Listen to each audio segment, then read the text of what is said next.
आज बबीता ने कॉलेज की छुट्टियां हो जाने के बावजूद घर आने से इनकार कर दिया। उसकी अंतिम वर्ष की परीक्षाएं समाप्त हो चुकी हैं। आज उसे घर वापस आना ही था। फ़ोन करती हूँ तो काट देती है, बात भी नहीं करती। पता नहीं कहाँ जाएगी। चौथी कक्षा में थी तब से मेरे साथ ही है, मगर जब से हाई स्कूल के बाद कॉलेज की पढ़ाई के लिए छात्रावास में भर्ती किया है, उससे मिलने कम ही जाना हो पाता है। हाँ, वो ज़रूर बिना नागा शनिवार की छुट्टी में घर आ जाती है। कल कॉलेज में देर तक विदाई पार्टी जारी रहने के कारण उसने शनिवार की वापसी के लिए तय किया था। रविवार को तो कोर्ट के आदेशानुसार उसे अमन अपने साथ ले जाते हैं, लेकिन उसे छात्रावास छोड़ना था तो पहले यहीं आकर अपना सामान व्यवस्थित करना था। फिर यहीं से कल अमन उसे ले जाएंगे, वो पिता के साथ, मैं सामान के। क्या वो मुझे? नहीं नहीं, मुझे इस तरह अकेली छोड़कर नहीं जा सकती। बालिग हो गई है तो क्या हुआ? मेरे साथ बिताए 12 साल क्या उसकी स्मृतियों से साफ हो जाएंगे? अमन उसे आज तक तो कभी घर लेकर नहीं गए, बाहर ही घुमा फिरा और खिला पिला कर छोड़ जाते हैं। ज़रूर वो थक गई होगी, देर से उठी होगी, आराम से फ़ोन करेगी। अपने ही सवालों जवाबों में खोई शालिनी का अकेलापन बांटने वाला कोई नहीं था। अमन से तलाक को 12 वर्ष बीत चुके थे। एक बेटी ही उसके जीने का सहारा थी। बचपन में बातूनी और शरारती बिब्बी कॉलेज पहुंचते ही अचानक गंभीर होती चली गई थी। देर रात तक बेटी ने फ़ोन नहीं किया, ना ही घर पहुंची तो शालिनी बिना कुछ खाए पिए बिस्तर पर जा लेटी, अपनी ही स्मृतियों के सफ़े बांधते हुए आंख लगी। उसे आभास ही नहीं हुआ। अचानक मोबाइल की रिंगटोन सुनकर उसकी नींद टूटी। देखा तो दिन चढ़ाया था। 10 बजे तक वो कैसे सोती रही। मोबाइल पर बेटी का नंबर देखते ही उसकी बाँछें खिल गईं। खुशी में भरकर उसने मोबाइल को झूमकर ऑन किया, मगर उधर से बेटी की गंभीर आवाज़ सुनकर उसकी सारी खुशी हवा हो गई। माँ, मुझे तुमसे ज़रूरी बात करनी है। हाँ हाँ, कहो बेटे, मैं कब से तुम्हारी आवाज़ सुनने के लिए तरस रही हूँ। तुम आ रही हो ना, या मैं तुम्हें लेने आऊँ? मम्मा, मैं इस समय वकील अंकल अभिजीत गुप्ता जी के ऑफिस में बैठी हूँ, जिन्होंने तुम्हारा पापा से तलाक कराया था। बड़ी मुश्किल से उनका पता लगाया है। तुम आधे घंटे में यहाँ आ जाओ, मोबाइल पर सारी बातें नहीं हो सकती। कहते हुए बेटी ने फ़ोन काट दिया। शालिनी मनी मन सवालों के जाल में उलझने लगी। बिब्बी वकील के पास क्यों पहुंच गई? आखिर क्या बात हो सकती है? कॉलेज में कोई बखेड़ा तो नहीं हो गया, या फिर अमन ने कोई नया शगुफा तो नहीं छोड़ा? फिर कुछ सोचते हुए कहा, ठीक है बेटी, मैं आधे घंटे में पहुंच रही हूँ। आधे घंटे में ही वो वकील साहब के ऑफिस में थी। नमस्कार मैडम, आप बबीता बिटिया से बातें कीजिए, मैं ज़रा कुछ फाइलें देख रहा हूँ। कहते हुए गुप्ता जी कुछ दूर टेबल पर रखी हुई फाइलों में उलझ गए। कहो बेटी, तुम यहाँ क्यों चली आई? वकील साहब ने तुम्हें क्या काम पड़ गया? कहीं कॉलेज में कोई लफड़ा तो नहीं हो गया? शालिनी जी बेटी पर प्रश्नों की बौछार कर दी। नहीं माँ, ऐसी कोई बात नहीं है। फिर क्या बात है बेटी, मुझे यहाँ क्यों बुलाया है? मम्मा, बात दरअसल ये है कि मैं तुम्हारे नहीं पापा के साथ जाना चाहती हूँ, हमेशा के लिए। मैं तुमसे तलाक चाहती हूँ माँ। सुनकर शालिनी जी को तो बिजली सा झटका लगा। कुछ संभल कर ऊँची आवाज़ में बोली, ये तुम्हें क्या मजाक सूझा है बीबी? कभी माँ बेटी में भी तलाक हुआ है? मैं तो इसे तलाक ही कहूँगी मम्मा। फिर तुम चाहे कोई भी नाम दो। तुमने पापा से तलाक लिया और आज़ाद हो गई। मैं भी अब तुमसे आज़ाद होना चाहती हूँ। मैं अब पाला बदल बदल कर थक गई हूँ मम्मा। इस पाले से उस पाले में, अपने ही पापा से मिलने के लिए सप्ताह भर इंतज़ार। क्या मैं कोई गेंद हूँ जिसे जब चाहे दूसरी तरफ उछाल दिया जाए? कभी पापा का उपनाम तो कभी ननिहाल का उपनाम। बस अब नहीं मम्मा, आगे मुझे अपना करियर देखना है, और मैंने सोच समझ कर ही पापा के साथ जाने का निर्णय लिया है। ये अमन ने तुझे कौन सी पट्टी पढ़ा दी है बीबी? तुमने ऐसा निर्णय क्यों कर लिया? क्या मेरे पालन पोषण, प्यार दुलार, त्याग ममत्व में कुछ कमी रह गई? मम्मा, संतान से प्यार तभी हो सकता है जब वो पति पत्नी के प्यार का परिणाम हो। अगर आपको पापा से प्यार होता तो अलगाव की नौबत ही नहीं आती, और अलगाव हुआ तो इसका मतलब यही है कि तुम्हें मुझसे भी प्यार नहीं, वरना अपने ऐम को हवा देकर मेरी खुशियों के पर्वत को धराशायी न करती। जब संतान की छोटी बड़ी हर गलती माँ पिता के लिए क्षम है, तो पति पत्नी में आपसी गलतियों के लिए वही भाव क्यों नहीं होता। किसी भी मतभेद को आपसी बातचीत द्वारा सुलझाने के बजाय पलायन का रास्ता क्यों खोजा जाता है। पापा से तलाक के पहले तुम्हें यह विचार क्यों नहीं आया मम्मा कि संतान माता पिता दोनों का साथ चाहती है। उसके जीवन पथ को कंटक में बनाकर उसे बोझिल बचपन और प्रश्नों से परिपूर्ण यौवन सौंपने का अधिकार कानून तो दे सकता है, मगर संतान का मन कभी यह बात स्वीकार नहीं कर सकता। पति पत्नी के जीवन में संतान के प्रवेश के साथ ही उसे माता पिता दोनों की छत्र छाया में पल्लवित करने का एक अदृश्य अनुबंध पति पत्नी के बीच में हो जाता है। उन्हें हर कदम संतान के हित को आगे रखकर उठाने का संकल्प लेकर जीना होता है। ऐसा नहीं हो पाता तो संतान को अपना मानसिक संतुलन कायम रखने में बहुत संघर्ष करना पड़ता है, और उनके मन में हर रिश्ते से पलायन की प्रवृत्ति पनपने लगती है। अपने हमजोलियों सहपाठियों में स्वयं को अलग पाकर वो तनावग्रस्त जीवन जीने को मजबूर हो जाती है। युवा होते ही उसके मन में प्रश्नों का जाल फैलने लगता है, और उनका अनुत्तरित रह जाता है उसे गुमराह भी कर सकता है। बोलते बोलते बबीता अपनी पीड़ा छिपा न सकी और रो पड़ी। क्षण मात्र में कुछ ही सप्ताह पहले उसके साथ घटित कलुषित किस्सा पुनः उजागर हो गया। पापा मौके पर उसे ना उबारते तो वो उस दलदल में फंसती ही चली जाती। कॉलेज के अंतिम वर्ष में उसकी मित्रता मित्रा नाम की एक लड़की से हो गई थी। वो भी तलाकशुदा माँ पिता की बेटी थी और बचपन से ही अपने पिता और सौतेली माँ के साथ जैसे तैसे निभा रही थी।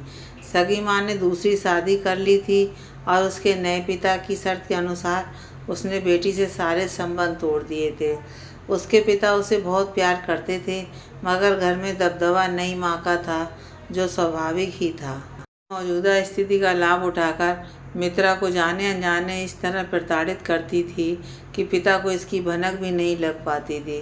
फलस्वरूप उसका मन घर से विमुख होता गया और वो ऐसे लड़कों की संगत में फंस गई जिनका उद्देश्य ही इस तरह की अपनों से धिक्कृत लड़कियों को बहला फुसलाकर उन्हें गुमराह करके मज़े लूटना था। मित्रा को भी अब आधुनिक जीवन शैली में आनंद आने लगा था। वो अपना खाली समय उन लड़कों के साथ ही बिताने लगी थी। बबीता से दोस्ती होते ही वो उसके सामने अपनी जीवन शैली की खूबसूरती का जब बखान करने से नहीं चूकती थी। ऐसे बच्चों का मन यूँ भी निरंकुश होकर सागर की लहरों पर सवार होकर दुनिया देखना चाहता है। धीरे धीरे पढ़ाकू बबीता भी उसकी पूरी कहानी सुनकर उसके रंग में रंगती चली गई थी, और एक दिन रात की रंगीनियाँ देखने के लिए बहाना करके मित्रा के साथ छात्रावास से बाहर जाने का कार्यक्रम बना लिया था। छात्रावास में लड़कियों को छुट्टी के 2 दिन ही बाहर घूमने फिरने के लिए इजाज़त मिलती थी। बबीता शनिवार माँ और रविवार पिता के साथ बिताती थी। इत्तेफाक से उस दिन रविवार था और पापा उसे ले जाने वाले थे।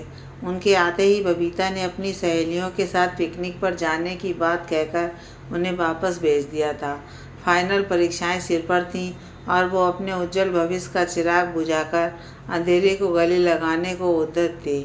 इधर बेटी के कथन ने अमन को कुशंकाओं ने घेर लिया था, क्योंकि ये पहली बार बबीता ने उसके साथ जाने से इनकार किया था। युवाओं के मनोविज्ञान से वो अच्छी तरह वाकिफ था। छात्रावास के बाहर तो आ गया, मगर वापस न जाकर बेटी के कथन की सत्यता को परखने के लिए उसने कुछ ही दूरी पर एक रेस्टोरेंट में दिन भर के लिए कमरा बुक कर लिया और छिपकर कॉलेज परिसर के आसपास ही बना रहा। जब दिन भर बबीता बाहर नहीं निकली तो उसका शक और बढ़ गया और वो सावधानी से उसके अगले कदम का इंतज़ार करने लगा। उसका अनुमान सही था। अंधेरा होते ही बबीता अपनी सहेली मित्रा के साथ बाहर जाने के लिए तैयार होकर निकली। दोनों लड़कियां पैदल ही आगे बढ़ने लगीं। अमन भी कुछ दूरी बनाकर उनका पीछा करने लगा। वे उसी रेस्टोरेंट के निकट पहुंचकर सड़क पार करके अंधेरे में एक तरफ खड़ी हो गईं। जहाँ अमन ने डेरा डाला था। अब वह आसानी से उन्हें देख सकता था। तभी उसने देखा एक कार लड़कियों के पास से निकलकर धीमी गति से चलने लगी। वो बेटी को आगे बढ़ने नहीं देना चाहता था, तो छिपकर रेस्टोरेंट के गेट से अंदर गया। फिर तत्काल बाहर ऐसे निकला कि सामने खड़ी बबीता की नज़र उस पर पड़ जाए। गेट कीपर उसे दिन भर से आते जाते देख रहा था, तो उसने भी ध्यान नहीं दिया। अचानक अमन को देखते ही बबीता के तो प्राण ही सूख गए थे। मित्रा उसका हाथ पकड़कर आगे चलने ही लगी थी कि बबीता ने अपना पेट दोनों हाथों से पकड़कर तेजी से दर्द उठने की बात कही थी और मित्रा से अपने वापस जाने की बात कहकर उसे अकेले ही भेज दिया था। असमंजस में डूबी मित्रा क्या करती? कार अधिक देर नहीं रुक सकती थी। वो बबीता को आराम करने और अपना ध्यान रखने की हिदायत देकर आगे बढ़ गई थी। बबीता भी छिपती हुई अपने कमरे में पहुंचकर बिस्तर पर धराशायी हो गई थी। उसकी धड़कनें बेकाबू हुई जा रही थीं। पापा ने देख लिया होता तो वो क्या मुंह दिखाते। कुछ ही देर में मोबाइल की बेल बजी तो उसका दिल घबराहट से भर गया था कि ना जाने किसका फ़ोन होगा। देखा तो पापा का फ़ोन था। वे पूछ रहे थे कि क्या वो पिकनिक से वापस आ गई है। बबीता ने अपराध बोध से भरकर स्वीकारोक्ति दी। कुछ ही देर में गेट की बेल बजी थी और अमन अंदर आकर मुस्कुराते हुए बेटी को गले लगाकर माथा चूमकर प्यार किया। भरे कंठ से बोला था, बिब्बी, आज तक कोई भी रविवार तुम्हारे साथ के बिना नहीं बीता। तुमने आज ही सहेलियों के साथ जाने का कार्यक्रम क्यों बनाया? क्या मेरी बची खुशी खुशी भी मुझसे छीनना चाहती हो? मानता हूँ कि अब तुम बालिग हो चुकी हो और अपना समय अपनी इच्छा अनुसार बिताना चाहती होगी, मगर बेटी, इतना ध्यान जरूर रखना कि स्वयं को कभी गुमराह ना होने देना। बबीता का दिल धड़कने लगा था। कहीं पापा ने उसे सड़क पर देखा तो नहीं? नियत होकर बोली थी, आप निश्चिंत रहिए पापा, मैं कभी आपकी भावनाओं को ठेस पहुंचाने वाला काम नहीं करूंगी। अमन ने चैन की सांस लेते हुए कहा था, मेरा तुमसे मुलाकात के बिना मन नहीं मान रहा था बेटी, तो मैंने आज का दिन सामने रेस्टोरेंट में ही बिता दिया। खाना खाने से पहले सोचा तुम पिकनिक से वापस आ गई होगी तो तुम्हें भी भोजन के लिए ले आऊं। देखो ना, ऊपर वाले ने मेरी बात सुन ली। चलो अब खाना खाकर आराम से बातें भी करेंगे। उस दिन के बाद बबीता ने मित्रा की मेलजोल कम कर दिया था। परीक्षा की तैयारी में व्यस्त हो गई थी।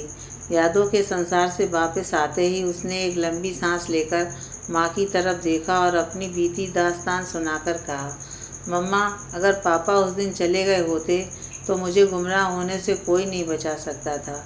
मुझे पापा से दूर करके तुमने बहुत बड़ा अपराध किया है। पापा तो बिल्कुल निर्दोष हैं।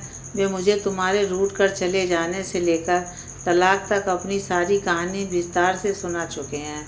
सिर्फ तुम्हारे अहम और जिद के कारण ही हम सब एक साथ सजा भुगत रहे हैं। बेटी की बातों में दम था। शालिनी ने तलाक लेकर स्वयं ही अपने पैरों पर कुल्हाड़ी मार दी थी। वकील ने उसे कितना समझाया था, मगर वो रोष में अपनी जिद पर अड़ गई थी। यह तो अमन की दरिया दिली ही थी कि उसने बबीता की पढ़ाई लिखाई का, उसके करियर बनाने तक का खर्चा अपने ऊपर ले लिया था, वरना अपनी सीमित आय से शालिनी उसे इतने महंगे छात्रावास में भर्ती नहीं कर सकती थी। वो दिन आज भी ज्यों का त्यों उसके जेहन में प्रकट होकर हलचल मचा देता है, जब माया के कारण उसकी हरी भरी बगिया वीरान हो गई थी। माया एक 35 वर्षीय विधवा औरत थी और उसके पड़ोस में ही अपने भाई भाभी और पुत्र के साथ रहती थी। इत्तेफाक से वो भी उसी विद्यालय में अध्यापन कार्य करती थी जिसमें शालिनी। इन समानताओं के कारण ही उसमें गहरी मित्रता हो गई और वे सप्तांत एक दूसरे के घर भी आने जाने लगीं। गंभीर और परिवार प्रेमी अमन ने पहले तो उसके आने जाने पर गौर नहीं किया, मगर धीरे धीरे उसे लगने लगा कि माया उसे अपनी तरफ आकर्षित करने के अवसर ढूंढती रहती है। वो भी अपने निकट सुलभ नारी सौंदर्य पाकर इसका रस लेने लगा था। बातचीत और हंसी मजाक शालिनी के सामने ही होता था। धीरे धीरे शालिनी के इधर उधर होते ही वो उसके गाल सहला देता। माया ने अपने बेटे के कारण दूसरा विवाह नहीं किया था। उसका मन अमन का प्यार भरा स्पर्श पाकर खिल उठता। यह सिलसिला अटूट चलता रहा मगर अमन ने कभी मर्यादा का उल्लंघन नहीं किया। माया भी अपनी सहेली से दगा नहीं करना चाहती थी। उसके लिए ये थोड़ा सा सुख भी बहुत था। वो अब खिली खिली रहने लगी थी। छुट्टी के दिन अवसर पाकर शालिनी के यहाँ अमन की उपस्थिति में सुबह सुबह ही पहुँच जाती थी। शालिनी अमन के शालीन स्वभाव से परिचित थी। उसने कभी उस पर शक नहीं किया। माया के आते ही वो उसे बिठाकर किचन में चाय बनाने चली जाती थी। अमन अखबार फैलाए हुए माया को अफसर की ताक में कनखियों से ताकता रहता। उस दिन अचानक अमन से कुछ पूछने शालिनी किचन से बाहर बैठक में आने लगी तो दूर से ही उसकी नज़र अमन पर माया के गाल पर चुटकी काटते हुए पड़ गई। वो एकदम सन्न रह गई। उस पर उन दोनों की नज़र नहीं पड़ी थी तो वो उल्टे पांव वापस किचन में पहुंच गई। मगर माया के जाते ही घर में जैसे भूचाल आ गया। शालिनी ने रो रो कर घर सिर पर उठा लिया। अमन ने उससे माफ़ी मांगकर शांत रहने को कहा, मगर शालिनी शक के दायरे से बाहर निकलने के बजाय और अंदर बैठती गई। अमन के लाख सफाई देने पर भी उसका मन शांत नहीं हुआ और उसके शक की सुई अमन के मनस को छेदने लगी। आए दिन कलह की कालिमा उसके घर के उजाले को लीलती चली गई। माया को तो अमन ने फ़ोन करके सब बताकर घर आने से मना कर दिया, मगर सालू को मनाना आसान नहीं था। उसने अमन को माफ़ नहीं किया। शक का कीड़ा अगर एक बार रिश्तों के बाग में लग जाए तो गृहस्थी की सारी हरी भरी फसल को चौपट होना तय है। और एक दिन शालिनी बबीता को लेकर मायके चली गई। अमन ने सोचा कुछ दिन में गुस्सा उतर जाने पर वो वापस आ जाएगी, मगर उसने वहाँ पर एक विद्यालय में शिक्षिका की नौकरी शुरू करके बबीता को भी उसी विद्यालय में भर्ती करवा दिया। कुछ दिन बाद पर स्त्री से संबंध के आधार पर अमन को वकील के हाथ तलाक का नोटिस भिजवा दिया। अमन पर तो जैसे बिजली ही गिर पड़ी। उसने सपने में भी नहीं सोचा था कि शालिनी इस कदर अपनी और उसकी दुनिया उजाड़ कर रख देगी, मगर वो कर भी क्या सकता था। अब तो कोर्ट में ही फैसला होना था। सुनवाई के दौरान वकील ने शालिनी को बहुत समझाया और 1 वर्ष का समय सोचने के लिए भी दिया, मगर शालिनी किसी और ही मिट्टी की बनी थी। वो अपनी जिद पर अड़ी रही। बबीता उस समय 4ठी कक्षा की छात्रा थी। उसके भोले बचपन को पिता की अपेक्षा माँ की छाया चाहिए थी। वैसे भी उसकी इच्छा का शालिनी के लिए कोई महत्व नहीं था। उसके लिए अपनी आन ही सर्वोपरि थी।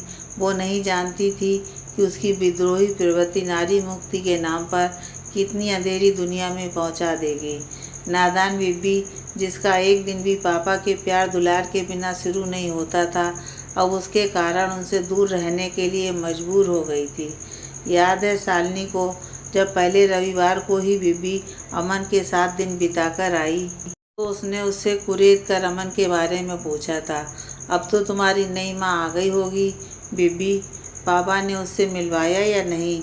नहीं मम्मा, पापा मुझे घर नहीं ले गए। बहुत प्यार किया, दिन भर घुमाते रहे, खाना भी होटल में खाया। ये क्रम चलता रहा और शालिनी जब तक बेटी से वही सवाल करती, बबीता भी वही जवाब दोहरा देती थी। फिर लंबा अरसा गुजरने पर एक रविवार को फिर से जब शालिनी ने वही प्रश्न बबीता से किया तो वो बोली थी, मम्मा, मैंने पापा से नई माँ से मिलवाने के लिए घर चलने की जिद की तो वे रो पड़े थे और कहा, उस वीरान घर को देखकर क्या करोगी बीबी? तुम्हारी एक ही माँ है और एक ही रहेगी। मैंने दूसरा विवाह नहीं किया। वो घर मेरे लिए सिर्फ रैन बसेरा है। तब सिर्फ एक ही विचार मेरे मन में आया था कि अगर ऐसा है तो वे मुझे मनाने एक बार भी क्यों नहीं आए। पर मैंने ये क्यों नहीं सोचा था कि वे मुझे मनाने कैसे आ सकते हैं। तलाक का नोटिस तो मैंने ही भेजा था। शायद बेटी इसलिए मुझे ही दोषी समझती है। हे भगवान, क्या करूं? अब तो बिब्बी भी हाथ से निकल जाएगी। गहरे सदमे से आहत शालिनी विचारों के जलजले से पीछा छुड़ाकर वास्तविकता की ज़मीन पर लौट आई और 2 क्षण मौन रहकर उसने निराशा के पुट में गुप्ता जी को आवाज़ लगाई। गुप्ता जी, देखिए न, मेरी बेटी ने किस तरह मुझे अपनी ज़िंदगी से निकाल फेंकने का निर्णय किया है। आप तो कानून के ज्ञाता हैं, आप ही बताइए, क्या माँ बेटी में तलाक होना संभव है? देखिए मैडम, मैं बबीता बेटी को बहुत समझा चुका हूँ, मगर वो भी उसी तरह अपनी जिद पर अड़ी हुई हैं जिस तरह कभी आप अमन जी से तलाक लेते समय अड़ी हुई थीं। और असंभव तो कुछ भी नहीं। मैं आपसे भावनात्मक रूप से भी जुड़ा हुआ हूँ। अगर बबीता को इनकार करता तो वो सीधी अदालत पहुँच जाती और बात विस्तार ले लेती। उचित यही होगा कि आप बातचीत से ही मामला सुलझाने का प्रयास करें। आज छुट्टी होते हुए भी मैं सिर्फ बबीता बिटिया के अनुरोध पर भी ऑफिस खोल कर बैठा हूँ। यहाँ अधिक समय तक नहीं रह सकता। फिर तो आप ही कोई रास्ता सुझाइए गुप्ता जी। मैं बिब्बी को खोना नहीं चाहती। मैं उसके लिए ही जीती रही हूँ और वो चली गई तो मैं टूट जाऊँगी। भारी आवाज़ में शालिनी बोली। के सामने सिर्फ दो ही रास्ते हैं मैडम, या तो बेटी से तलाक, कानूनी अलगाव, या फिर बात अधूरी छोड़कर वकील साहब चुप हो गए। फिर क्या वकील साहब, बोलिए ना, इस तरह मेरी बेचैनी मत बढ़ाइए। दूसरा रास्ता है अपने पूर्व पति अमन जी से पुनर्विवाह। अगर आप अब भी अपनी जिद छोड़कर इस रास्ते पर आगे बढ़ेंगी तो बेटी के साथ ही अपना परिवार भी फिर से आबाद कर सकेंगी। पुनर्विवाह ये कैसे हो सकता है गुप्ता जी? अदालत ने हमें अलग रहने का आदेश मिला हुआ है, उसका क्या होगा? वकील हूँ और सोच समझ कर ये सब कह रहा हूँ। अदालत में जाने की नौबत नहीं आएगी।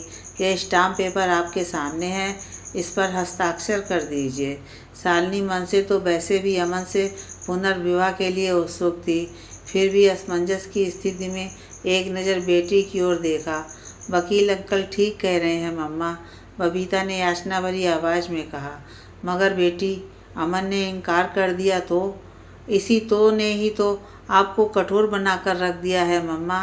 पापा तो सदा से ही मौम है, मैं उन्हें अच्छी तरह जानती हूँ। शालिनी ने धड़कते दिल और कांपते हाथों से स्टाम्प पेपर पर हस्ताक्षर कर दिए।